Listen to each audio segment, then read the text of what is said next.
साथियों, ऐसा कितनी बार हुआ है कि आपके सामने कुछ बुरा हो रहा हो और आपने उस बुराई से बचने के लिए उसे नजरअंदाज कर दिया और अपने रोज के कामों में लग गए।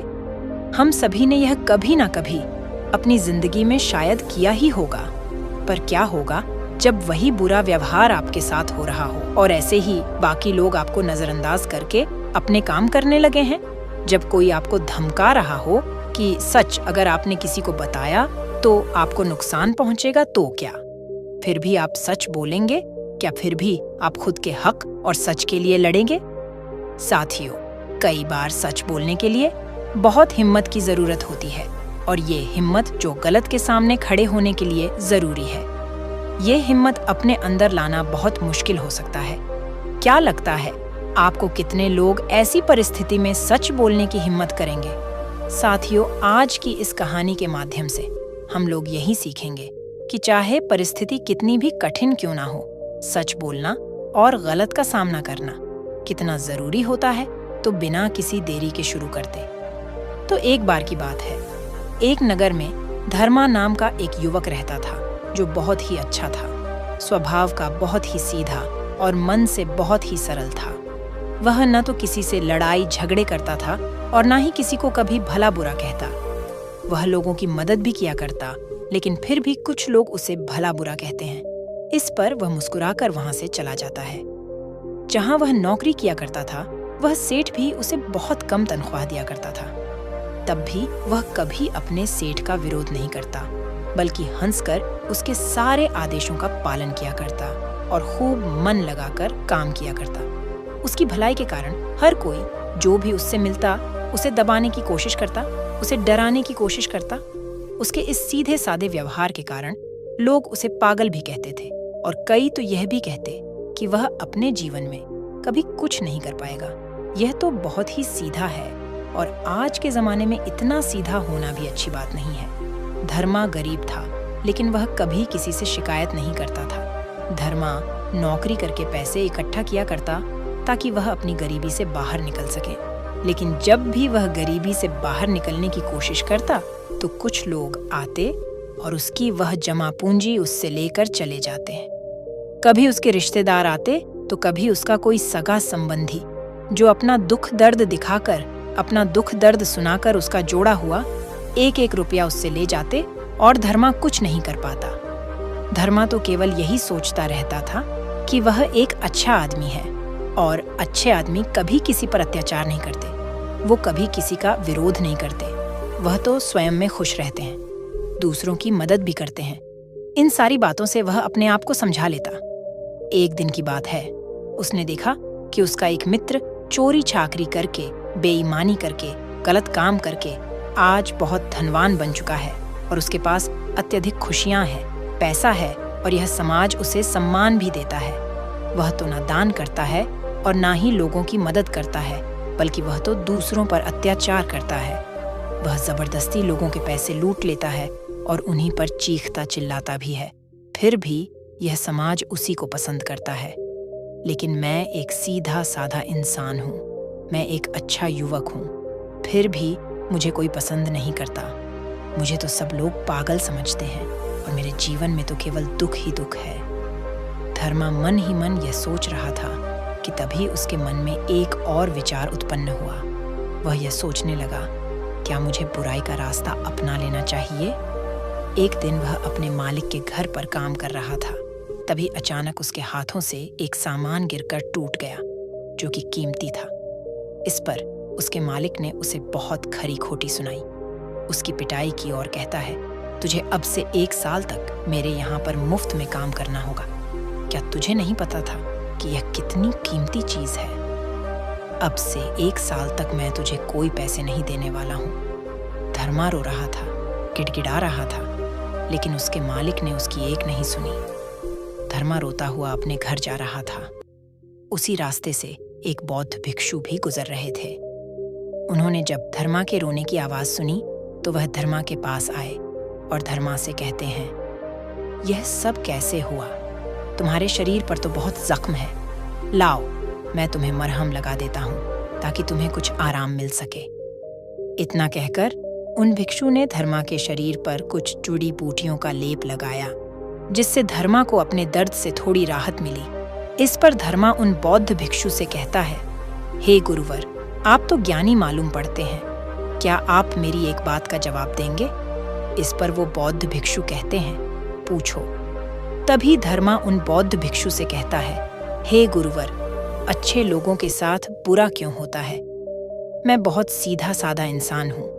मैंने कभी किसी का बुरा नहीं किया, ना ही मैंने कभी किसी को अपशब्द कहे, बल्कि जो भी मेरे पास मदद मांगने आता है, मैं उसकी मदद भी कर देता हूँ। लेकिन अब तक मेरे साथ कभी कुछ अच्छा नहीं हुआ। मैं हमेशा दुख में जीता हूँ, जबकि इस दुनिया में ऐसे बहुत सारे बुरे लोग हैं जो अपना जीवन सुखी सुखी जी रहे हैं, जबकि वह लोगों को लूटते हैं, लोगों के पैसे छीन लेते हैं, लोगों पर अत्याचार करते हैं। फिर भी समाज उन्हीं को पसंद करता है, उन्हीं का सम्मान करता है। आखिर ऐसा क्यों होता है? ऐसे में क्या हमें भी बुराई का रास्ता अपना लेना चाहिए? क्या हमें भी बुरा बन जाना चाहिए? उन भिक्षु ने धर्मा की सारी बातें ध्यानपूर्वक सुनी। उसके बाद वह धर्मा को जवाब देते हुए कहते हैं, बेटा, जिसके कर्म बुरे हैं, उसके कर्म का फल उसे अवश्य मिलेगा, और वह अवश्य रूप से बुरा ही होगा। जिसके कर्म अच्छे हैं, उसे भी उसके अच्छे कर्मों का फल अवश्य मिलेगा, और वह आवश्यक रूप से अच्छा ही होगा। तभी धर्मा उन गुरुवर की बात काटते हुए कहता है, हे गुरुवर, क्या आप जो कह रहे हैं वह सच है? क्या मैं आप पर भरोसा कर सकता हूँ? क्योंकि इस दुनिया में तो मुझे सब उल्टा ही नजर आता है। मुझे तो अच्छों के साथ बुरा और बुरे के साथ अच्छा ही होते हुए नजर आता है। इस पर बौद्ध भिक्षु धर्मा से कहते हैं, बेटा, जैसा मैंने कहा वह बिल्कुल सत्य है, और आने वाले समय में यह तुम अच्छी तरह से जान भी जाओगे। इतना कहकर वह बौद्ध भिक्षु वहां से चले गए। धर्मा वहीं पर कुछ देर बैठा रहा और उन बौद्ध भिक्षु की बातों पर विचार करता रहा। और धर्मा यह सोच रहा था, चलो मेरे पास धन दौलत, न सही रुपया पैसा, न सही समाज का मान सम्मान, ना सही, पर मैं एक अच्छा इंसान तो हूँ, और मेरी अच्छाई का फल मुझे कभी ना कभी तो जरूर मिलेगा। इतना सोचकर वह वापस अपने घर लौट गया। कुछ दिनों बाद धर्मा जंगल के रास्ते से अपने मालिक के घर जा रहा था। तभी रास्ते में राजा के सैनिकों ने उसे घेर लिया, उसका चेहरे पर काला कपड़ा डाल दिया और उसके हाथ बांध दिए, और फिर उसे धक्के मार मार कर वो उसे ले जाने लगे। इस पर धर्मा जोर जोर से चिल्लाता रहा और उन सैनिकों से पूछता रहा, मुझे कहाँ ले जा रहे हो और मेरा क्या कसूर है? वह बार बार एक ही बात दोहरा रहा था, लेकिन सैनिकों ने उसकी किसी भी बात का कोई जवाब नहीं दिया। वो बस उसे मारते पीटते ले जाने लगे। काफी देर तक जब धर्मा एक ही सवाल करता रहा, तभी एक सैनिक उसकी इस बात का जवाब देते हुए कहता है, अरे मूर्ख, तुझे नहीं पता, तुझे राजा ने मृत्युदंड दिया है और कहा है कि तुम्हें ऊंचे पहाड़ से ले जाकर नीचे फेंक दें। इसलिए हम तुम्हें एक ऊंचे पहाड़ की तरफ ले जा रहे हैं, जहां से तुम्हें नीचे फेंक दिया जाएगा। इतना कहकर वो सभी सैनिक हंसने लगे। तभी धर्मा एक बार फिर से उन सैनिकों से कहता है, किंतु क्या है मेरा कसूर? एक बार मुझे राजा से मिलने दो। मैं भी तो जानना चाहता हूँ कि आखिर मेरी गलती क्या है, जिसके लिए मुझे यह सजा दी गई है। मैंने तो कुछ भी नहीं किया। तभी वह सैनिक हंसते हुए धर्मा से कहता है, हम सभी जानते हैं कि तुमने कुछ भी नहीं किया, और तुम्हारी अंतिम इच्छा जानकर मैं तुम्हें सब कुछ सच सच बताता हूँ, तो ध्यान से सुनो। दरअसल बात यह है कि राजा ने आज सुबह ही चोर को मृत्युदंड दिया था और हमें उसे पहाड़ी से ले जाकर नीचे फेंकना था। लेकिन वह चोर बहुत चालाक था। उस चोर ने हमसे कहा कि अगर हम उसे छोड़ देंगे तो वह हम सभी को 1,000 के सोने के सिक्के देगा। इसलिए हमने उसे छोड़ दिया। लेकिन हमें अपना कर्तव्य भी तो पूरा करना है। राजा के आदेश को तो हमें पूरा करना ही होगा। इसलिए हमें किसी न किसी को तो वहां से फेंकना ही होगा, ताकि राजा तक यह समाचार पहुंच सके कि चोर को मृत्युदंड दिया जा चुका है। इसीलिए हमने तुम्हें पकड़ लिया, और भला तुमसे अच्छा हमें मिल भी कौन सकता है। तुम्हारा ना तो कोई आगे है, न कोई पीछे जो तुम्हारे बारे में पूछताछ कर सके, और हमें कोई पकड़ भी नहीं पाएगा। और राजा को भी यह बात कभी नहीं पता चलेगी कि आखिर वह चोर कहाँ गया। इसलिए ईश्वर का नाम लो और शांति से मृत्यु को प्राप्त हो जाओ। उस सैनिक की यह बात सुनकर धर्मा हैरान रह गया। वह सभी सैनिकों के सामने रोने लगा, हाथ जोड़कर उससे विनती तक की, रोया, चिल्लाया, लेकिन किसी भी सैनिक ने उसकी एक नहीं सुनी और वह उसे जबरदस्ती घसीटते हुए पहाड़ की चोटी पर ले जाने लगे। वह चिल्लाता रहा कि मुझे छोड़ दो, मुझे जाने दो। मैंने कुछ नहीं किया, लेकिन उसकी बातों का किसी पर भी कोई फर्क नहीं पड़ा। अंत में थक हार कर धर्मा ने उन सैनिकों से कहा, देखो, तुम्हें उस चोर ने 1000 सोने के सिक्के देने का वादा किया है और अगर तुम मुझे छोड़ दोगे तो मैं तुम सबको 4000 सोने के सिक्के दूंगा। इस पर एक सैनिक जवाब देते हुए कहता है, अच्छा, तो अब तुम मुझे पागल बनाने की कोशिश कर रहे हो? तुम्हें क्या हम मूर्ख लगते हैं? तुम एक मामूली से अधिकारी हो और तुम्हारे पास इतना सारा धन कहां से आएगा? इस पर धर्मा उन सैनिकों से कहता है कि तुम मेरे साथ चलो, मैं तुम्हें दिखाता हूँ। मेरे पास बहुत धन है और यदि मेरे पास धन ना मिले तो तुम मुझे एक बार फिर से यहाँ ला सकते हो, नहीं तो तुम चाहो तो मुझे वहीं मार सकते हो। तुम्हारे पास तो हथियार भी हैं और मैं बिना किसी हथियार के तुम सभी का क्या बिगाड़ पाऊंगा। धर्मा की यह बात सुनकर वे सभी सैनिक एक बार के लिए सोच में पड़ गए। उन सभी ने आपस में मिलकर विचार किया और धर्मा से कहा, ठीक है, हम तुम्हारी बात मान लेते हैं, लेकिन मेरी एक बात याद रखना, यदि हमें धन ना मिला तो हम तुम्हें वहीं पर मार देंगे। चलो हमें दिखाओ, वह धन कहाँ पर है। इस पर धर्मा कहता है, उससे पहले मेरी आंखों से ये काला कपड़ा तो हटाओ, इसके बिना मैं आपको रास्ता कैसे दिखा पाऊंगा। उन सैनिकों ने धर्मा की बात मान ली और धर्मा के सिर पर से वह काला कपड़ा हटा दिया गया। उसके बाद धर्मा उन सभी को एक गुफा में ले जाता है। धर्मा उस गुफा से भली भांति परिचित था। वह गुफा देखने में तो बड़ी सीधी सी लगती थी, लेकिन अंदर से वह एक भूल भुलैया थी। जो भी उसके अंदर एक बार चला जाता, वहां से बाहर निकलना उसके लिए नामुमकिन था। धर्मा उन सभी सैनिकों को उस गुफा के अंदर ले जाता है और मौका मिलते ही वह उन्हें धोखा देकर उस गुफा से बाहर की ओर निकल जाता है और वह सभी सैनिक उस गुफा में फंस कर रह जाते हैं। धर्मा डरा हुआ, सहमा हुआ, तेजी से भागता हुआ जंगल के रास्ते से जा रहा था। उसे डर था कि वह सैनिक उसका पीछा कर रहे हैं। वह यदि उस गुफा से निकल जाएंगे तो वह उसे पकड़ लेंगे, इसीलिए वह तेजी से भागता हुआ जा रहा था। तभी रास्ते में उसे वहीं बौद्ध भिक्षु दिखाई दिए। तभी वह भागता हुआ उन बौद्ध भिक्षु के पास पहुंचा और धर्मा उन बौद्ध भिक्षु से कहता है कि हे गुरुवर, आपने तो कहा था जिसके बुरे कर्म होते हैं उसे बुरा फल मिलता है और जिसके कर्म अच्छे हैं उसे अच्छा फल मिलेगा। लेकिन आज तो मैंने ये देख भी लिया और जान भी लिया कि जिनके कर्म बुरे होते हैं वही सुखी रहते हैं, और रही बात अच्छे कर्म करने वालों की तो उन्हें तो जिंदगी भर दुखी भोगना पड़ता है। इसके बाद धर्मा ने अपने ऊपर बीती हुई सारी घटना उन बौद्ध भिक्षु को सुनाई और फिर उन बौद्ध भिक्षु से पूछता है, अब बताइए, मैंने ऐसा कौन सा बुरा कर्म किया जिसके कारण आज मुझे मौत की सजा मिल रही थी, और वह भी ऐसा कर्म जो मैंने किया ही नहीं। इस पर वह बौद्ध भिक्षु मुस्कुराते हुए धर्मा से कहते हैं, बेटा, तुम्हारे कर्म बुरे ही तो है, तभी तो तुम्हें यह सब सहना पड़ रहा है। यह सुन वह धर्मा थोड़ा सा आश्चर्यचकित हुआ और उन बौद्ध भिक्षु से कहता है, हे गुरुवर, आप ये क्या कह रहे हैं? मैंने कभी किसी का बुरा नहीं किया, मैंने किसी को आज तक अपशब्द तक नहीं कहे, फिर मेरे कर्म बुरे कैसे हो सकते हैं? मैंने तो कोई भी बुरा काम नहीं किया, ना ही मैंने चोरी की, ना ही किसी से बेईमानी की, किसी को सताया तक नहीं, किसी को भला बुरा तक नहीं कहा, फिर मेरे कर्म बुरे कैसे हो सकते हैं? इस पर वह बौद्ध भिक्षु धर्मा से कहते हैं, बेटा, अपने हक और अधिकार के लिए ना लड़ना, ये भी तो बुरा कर्म है। जब तुम पर कोई अत्याचार करता है तुम उसका विरोध नहीं करते, क्या यह बुरा कर्म नहीं है? किसी का साथ अत्याचार ना करना, लेकिन दूसरों के साथ अत्याचार होते हुए देखकर चुप रहना, ये भी तो बुरा कर्म है। सही होते हुए भी चुपचाप रहना, क्या ये बुरा कर्म नहीं है? हम शक्तिहीन हैं, असहाय हैं, हमारी मदद कौन करेगा, ये समझकर असत्य के सामने बार बार झुक जाना, क्या ये बुरा कर्म नहीं है? बुराई में सुख है, ये देखना भी एक बुरा कर्म ही है। तो अब मैं तुमसे सवाल करता हूँ, बताओ मुझे इनमें से कौन सा काम ऐसा है जो तुमने अब तक नहीं किया? उन बौद्ध भिक्षु की यह सारी बातें सुनकर धर्मा स्तब्ध रह गया। उसे कुछ भी समझ नहीं आ रहा था कि वह उन बौद्ध भिक्षु के इस प्रश्न का क्या जवाब दे।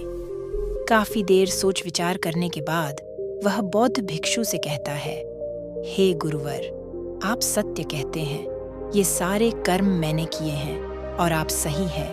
ये सारे बुरे कर्म मेरे द्वारा ही किए गए हैं और मैं अपने आप को हमेशा एक अच्छा इंसान मानता था। मैं हमेशा लोगों की मदद करता था, कभी किसी के सामने आवाज नहीं उठाता था और मुझे लगता था कि मैं एक बहुत ही सीधा, सरल और अच्छा व्यक्ति हूँ। लेकिन मैं यह नहीं जानता था कि जाने अनजाने में बुरे कर्म कर रहा हूँ। आगे वह युवक अपने दोनों हाथ जोड़कर उन गुरुवार से कहता है, हे गुरुवर, अगर ये सारे बुरे कर्म हैं तो अच्छा कर्म क्या है और अच्छा व्यक्ति कौन होता है? इसका जवाब देते हुए वह बौद्ध भिक्षु धर्मा से कहते हैं, बेटा, जो हमेशा सत्य के साथ खड़ा रहता है, जो लोगों की मदद करता है, ईमानदारी से अपना कार्य पूरा करता है, जो विनम्र है लेकिन कमजोर नहीं, जो अपने आप पर गर्व कर सकता है लेकिन अहंकार नहीं, जो बुराई को नहीं सह सकता लेकिन अच्छाई के लिए हमेशा प्रयासरत रहता है, जो आलस्य नहीं करता और अपने जीवन को अपने नियंत्रण में रखता है, जो निडर रहता है। तभी धर्मा उन बौद्ध भिक्षु से कहता है, हे गुरुवर, आपने जो कुछ भी कहा वह एकदम सत्य है, लेकिन आप ही बताइए, भला एक गरीब और कमजोर इंसान किसी के सामने कैसे खड़ा हो सकता है? किसी का विरोध कैसे कर सकता है? इस पर वह बौद्ध भिक्षु धर्मा के इस प्रश्न का जवाब देते हुए कहते हैं, बेटा, लगता है तुम भूल गए, अभी कुछ देर पहले ही तुमने उन सैनिकों के सामने खड़े होकर अपनी सूझबूझ से अपना जीवन बचाया है। व्यक्ति को हमेशा अपने मन से शक्तिशाली होना चाहिए, क्योंकि यह जीवन हमेशा नहीं रहता। डरते हुए जीवन जीने से अच्छा है। निर्भय होकर एक दिन खुलकर जी लो। तभी धर्मा उन गुरुवार से कहता है, हे गुरुवर, आपकी सारी बातें सत्य है, लेकिन फिर भी यदि किसी के सर पर मौत मंडरा रही हो तो वह व्यक्ति अपनी जान बचाने के बारे में तो सोचेगा ही, और मैंने भी तो वही किया। लेकिन अब जब मैं आपके सामने खड़ा हूँ तो मेरे भीतर वो क्षमता नहीं है, मेरे भीतर वो हिम्मत नहीं है कि मैं किसी का विरोध कर सकूं, किसी के सामने खड़ा हो सकूं। तभी वो बौद्ध भिक्षु मुस्कुराते हुए कहते हैं, तो ठीक है, तुम यहीं पर इंतजार करो। वह सैनिक कभी भी उस गुफा से निकल आएंगे और तुम्हें ढूंढ ही लेंगे, और अवश्य ही वह तुम्हें पकड़कर उस पहाड़ की ऊंचाई से फेंक देंगे और तुम कुछ नहीं कर पाओगे, क्योंकि तुम तो अपने आप को कमजोर समझते हो। तुम अपने आप को एक अच्छा व्यक्ति मानते हो, क्योंकि तुम किसी को सताते नहीं। लोग भले ही तुम्हें सता सकते हैं, और वह इसलिए क्योंकि तुम लोगों की सहानुभूति चाहते हो। आगे बौद्ध भिक्षु धर्मा से कहते हैं, बेटा, मेरी एक बात हमेशा याद रखना, हमें मजबूत होना चाहिए, सहानुभूति का भूखा नहीं। और यह बात सुना सुनाकर अगर तुम लोगों से सहानुभूति मांगोगे तो तुम्हें सहानुभूति तो बहुत मिलेगी, लेकिन न्याय कभी नहीं मिल पाएगा। और न्याय लेना, न्याय के लिए ना लड़ना, अपने ऊपर अन्याय करने जैसा होता है। तभी धर्मा उन बौद्ध भिक्षु से कहता है, हे गुरुवर, आप जो कह रहे हैं वह सत्य है, लेकिन मैं न्याय मांगने किसके पास जाऊं? कौन मेरी सुनेगा? इस पर वो बौद्ध भिक्षु जवाब देते हुए कहते हैं, बेटा, तुम राजमहल जा सकते हो और राजा के सामने न्याय की गुहार लगा सकते हो।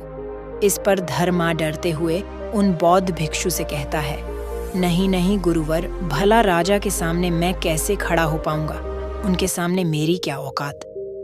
मुझ में इतनी हिम्मत नहीं कि मैं राजा के सामने जाकर खड़ा हो पाऊं। यदि उन्हें क्रोध आ गया तो वो मुझे मृत्यु दंड दे देंगे। तभी वह बौद्ध भिक्षु मुस्कुराते हुए धर्मा से कहते हैं, बेटा, तुम्हें मृत्यु दंड तो मिल ही चुका है। भले वो राजा ने ना दिया हो, लेकिन सैनिकों ने तो तुम्हें मृत्यु दंड दे ही दिया है। इतना कहकर वह बौद्ध भिक्षु वहां से अपने मार्ग में आगे की ओर चल पड़े।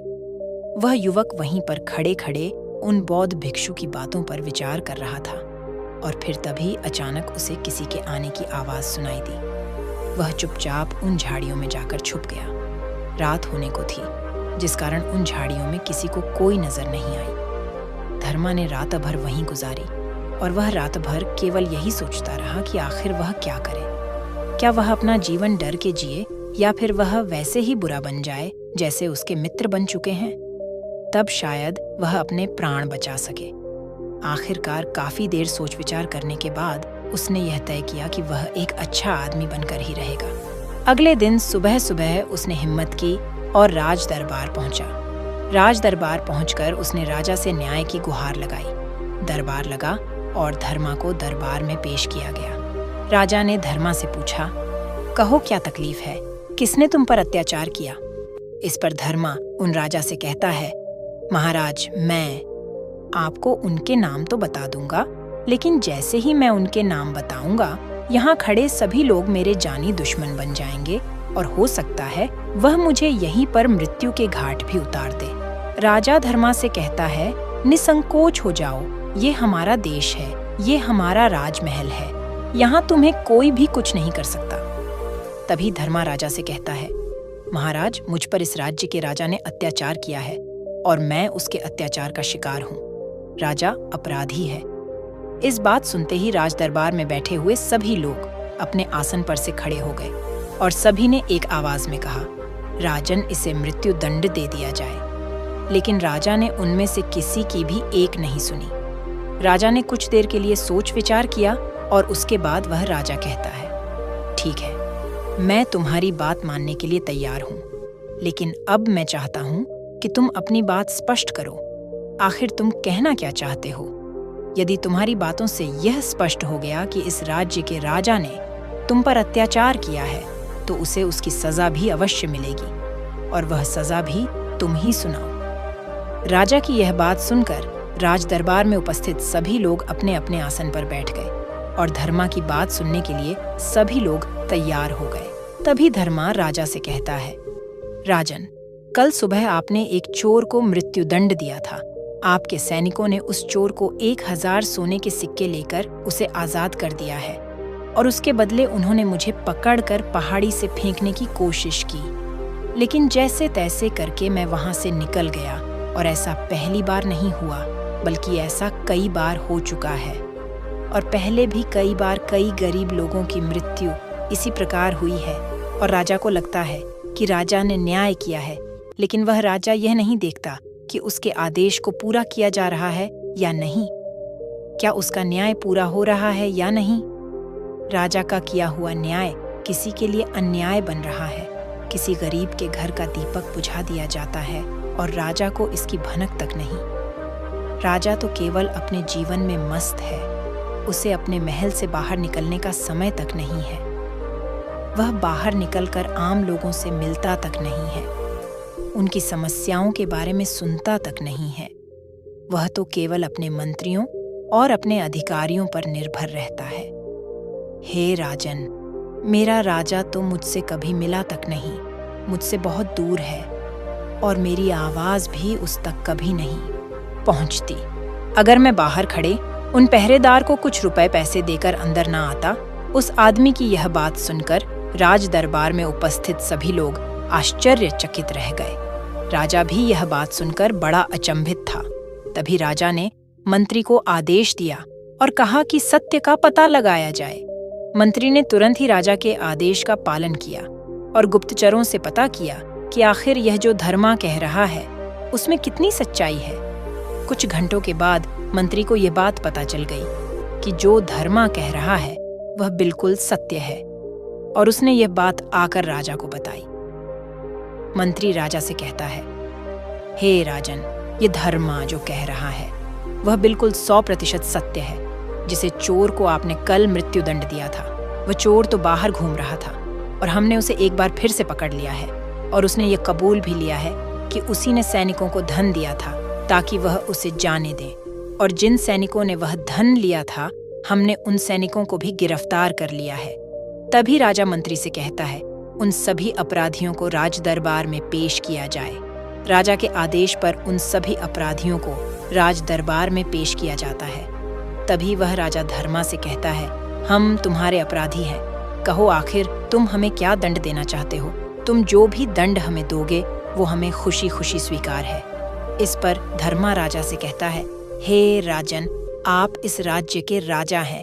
दंड तो आप ही दे सकते हैं, हम तो केवल निवेदन कर सकते हैं। और मैं आज आपके पास यही निवेदन लेकर आया हूँ कि आपको अपनी प्रजा का ख्याल रखना चाहिए, समय समय पर उनसे मिलते रहना चाहिए और आपसे हम जैसे गरीब लोग सीधे मिल सके, अपनी बातें कह सकें, ऐसी व्यवस्था करनी चाहिए।